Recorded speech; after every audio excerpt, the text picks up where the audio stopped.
We're here with John Bookwalter. John, first of all, I want to talk about this new label you've got called Bookmark. Yeah, it's a crazy little concept of ours. It's more value price point. Still a non-vintage blend, just like our subplot has been for 28 years. But we produced about 8,500 cases, and it all went away pretty quickly. Oh, it's a terrific wine. Is just one wine under that label? Just one wine currently under that label. There may be sisters to that. The first one was a blend, of course, a Cab Merlot Syrah-based blend. There could be a Cab or a Merlot or a Syrah individually, varietally speaking, that'll come from that label. There'll be a sister called Notebook that'll be out. It'll be a white wine, so you'll see that in the springtime. Excellent. What was the price point on that? Well, it ranged, really.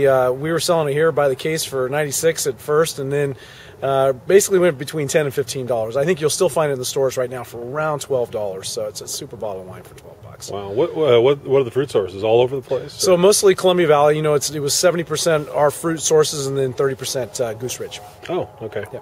So you didn't have to go very far for the. I didn't have to go. No, we pretty much all our vineyards are within a 50-mile radius of the winery. So and it was because it was multi-vintage and some good vintages. The last few have been pretty good, so it was a nice wine. Now, when did you think you were going to get into the restaurant business? Well, probably we kind of stuck our toe in it about 8 years ago when we started doing food, and even at that point when I first called this the lounge. It was just going to be wine. Then we realized, we better serve some food along with our wine if we're going to expect people to sit here and have a glass of wine and stay here a while. So we kept expanding kind of every year. We added a little more to the arts and cheeses. We did the charcuterie, and then came in the flatbreads and more condiments more than anything. But it was all high quality things that we could bring in and put back out. But we really felt like we were still kind of short of the mark qualitatively and doing something really creatively. So. The whole idea was, let's find a chef, and we started that process about a year ago, and we finally came across the right one this fall. And you opened kind of officially, the day after Thanksgiving? The day after Thanksgiving, we just kind of soft opened. The menu kind of switched on people. They'd come in and go, it's different. So, yeah, it's just kind of creeping out, getting our legs underneath us, making sure we're doing, qualitatively the right things, still fleshing out the menu and figuring out what's going to work, what isn't. We're going to put in some raised beds in the springtime to make sure we're growing our own food sources here. So just continue to evolve.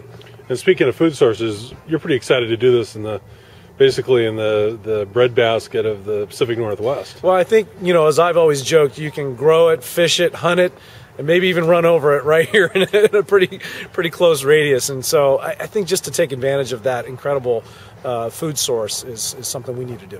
All right. Okay. Well, tell me about your chef.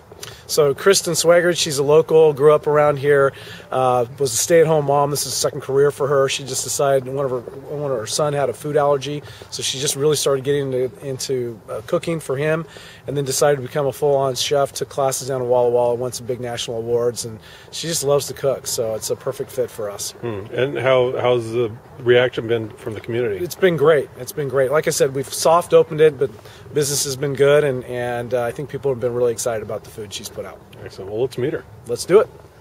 So, Kristen, we're here at Bookwalter Bistro, or JBistro, and tell us about this new operation.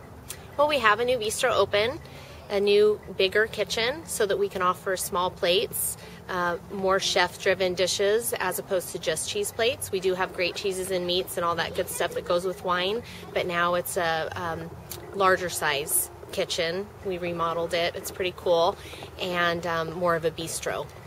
And this is kind of a new career for you. Well, it is. Actually, I'm a recent graduate of culinary school, but I had been doing some private chef things before that, going into people's homes and cooking dinners for them, 4- and 5-course meals. So I've been cooking for a while, but it's new for me to be in a restaurant and preparing plates, but still great food. And this is more of almost a tapas style bistro versus like a full restaurant.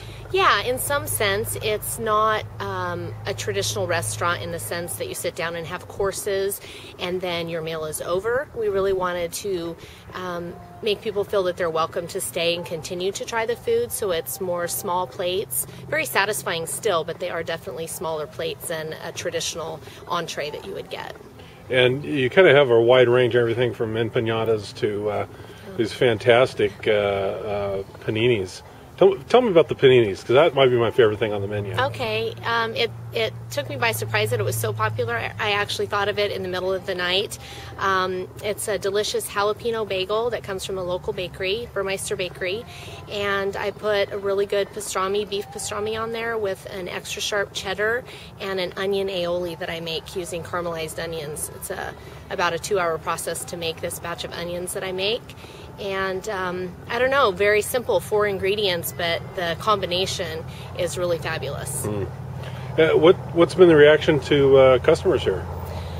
I haven't heard any negative, so I'm getting a lot of great feedback.